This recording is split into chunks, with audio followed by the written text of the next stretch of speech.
We're tracking the path of deadly fentanyl from Asia to hometowns just like yours. Synthetic opioids like fentanyl, again, up to 100 times more powerful than morphine, killing more than 150 people in this country every single day. Border correspondent Ali Bradley shows us just how it's flowing into the U.S. and sparking major health and safety crises. Good morning, Ali.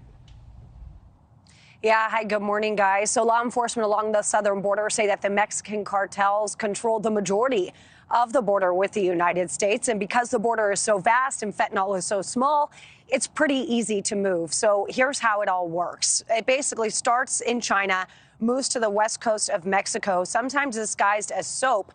It journeys across oceans in massive container ships bound for Mexico's western ports, bought in bulk by the Mexican cartels through regular mail services. And from there, Mexican drug cartel workers press the fentanyl powder into small pills. Law enforcement officials say that the labs tend to be in the northern parts of Mexico.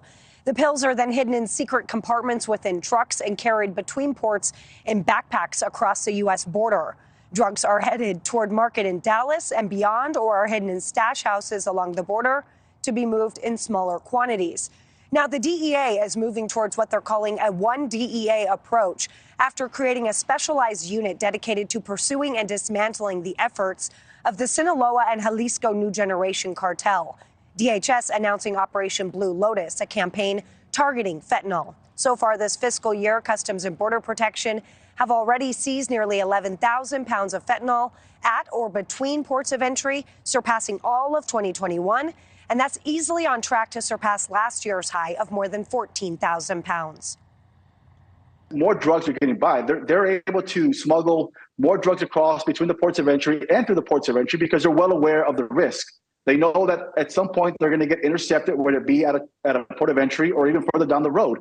But there's many more vehicles that are getting by, especially just domestic vehicles, commercial vehicles that are smuggling drugs. Now, Mexico and the U.S. are expected to announce a partnership in stopping the flow of illicit drugs coming into the United States. Mitch, and of course, we'll have those details as soon as they make that announcement. Thank you for watching. Go to newsnationnow.com to find NewsNation on your television provider. And don't forget to click the red subscribe button below to get more of NewsNation's fact-driven, unbiased coverage.